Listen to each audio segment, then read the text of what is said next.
Hi guys, today I'm going to give you a little rundown on some of the buildings I have produced with the Model Builder building software program.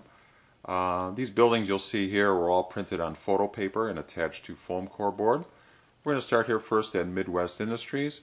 This is simply a flat building here with a couple of doors and windows. Not much depth to it, just attached right to the backdrop here. Very simple building, corrugated steel uprights with a simulated dock and brick foundation. This is one of my first buildings I've tried with the foam core board method. Came out pretty nice, pretty simple and basic. Next, as we move to the right here, I produced Fairmont fence. This building has a little more depth to it. It actually has a three-dimensional dock to it. It's a little deeper than the previous building you've seen. A little more detail. I put in a rolling door here, a rolling large door for the rolling stock to load through, and actually a three-dimensional dock here that projects outward from the building.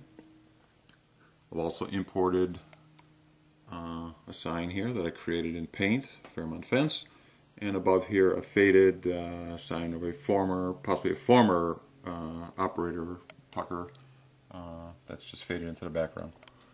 We go here now to the left to a larger building here at Universal Concrete Farm. This is a much more modern building, corrugated steel with a concrete foundation. Couple of personal work doors, and then one large rolling door for the rolling stock to actually enter the building. The door does not operate, obviously, it's just there for decoration. This is also just a flat, there's no projection, it's mounted straight onto the background. We're going to move now to the left to a much larger building here at Westinghouse Generator. This is a big building here. Let's see if we can come back here. A larger building that goes right to almost the underside of the third deck here. This is a deeper building.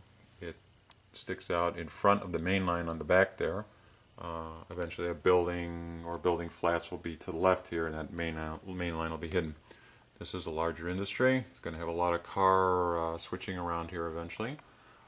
I tried here with importing a logo off a Westinghouse website here and making a sign, adding the word generators to it, and importing it into paint and modifying it.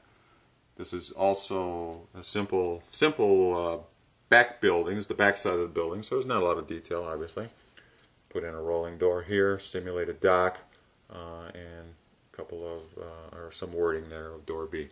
Again, this is a bigger building than the previous ones you've seen here, and it sticks out a little more. Again, buildings will be to the right here and eventually cover the mainline track, which is along the back side here. Finally, we're going to zoom back around here. Don't get too dizzy. We're going to move to the biggest building so far, which is here at BorgWarner. This is the largest building on the railroad right now, made up of a number of sheets of photo paper, larger old concrete and stamped concrete building here. This has a couple of doors. I imported again off of their website a BorgWarner logo, made a sign for it here. Coming down, a couple of doors. Again, this is usually the back side of the building, so not too much detail here. Imported door, vent, logo again. We come around to the truck side. I've put in a loading dock area for trailers, imported sign, numbers above the door. Again, this is a larger building. Being on the second level, the top of the building is above eye level, so there's obviously no roof and no roof needed here. As we see as we come up kind of high here. It's just a hollow building. I could put a roof on there and put some roof detail. Maybe I'll do that in the future, but as of right now I don't have a need for it. BorgWarner is also another larger industry here that will have a lot of business and a lot of car movement around here. So, big business needs a big building. This is the biggest building now. We're going to move on to other buildings after this one. Thanks for watching. Keep keep watching for future videos of other buildings. See you guys.